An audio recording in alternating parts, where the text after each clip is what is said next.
آمد مصطفیٰ صلی اللہ علیہ وآلہ وسلم کے بعد انسانی تاریخ میں پہلی مرتبہ حاکم کو خادم قرار دیا گیا۔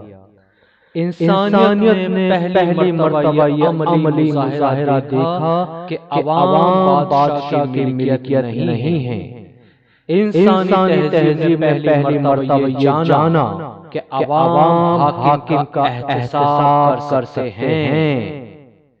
ہزاروں سالہ انسانی تہذیب کے پاس گنتی کی چند کتابیں تھیں جو آمد مصطفیٰ صلی اللہ علیہ وآلہ وسلم کے بعد بڑھتے کروڑوں سے بڑھ گئیں۔ بچوں کو علم حاصل کرنے کے لیے مکتب بھیجنے کا باقاعدہ طریقہ رائج ہوا۔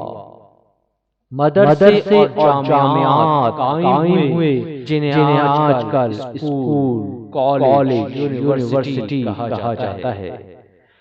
قرآن و حدیث پر کثرت تحقیق سے علم تحقیق نے باقاعدہ جنم لیا۔ انسانیت نظام عدل و انصاف سے آشنا ہوئی۔ اسلامی قوانین سے حکومتی آئین و قوانین کا تصور فروغ پایا۔ بلا شبہ نور مصطفیٰ صلی اللہ علیہ وآلہ وسلم کی آمد سے دنیا میں علم کی روشنی پھیلتی چلی گئی اور ظلمت میں گھری انسانیت پر آزادی کا سورج طلوع ہوا۔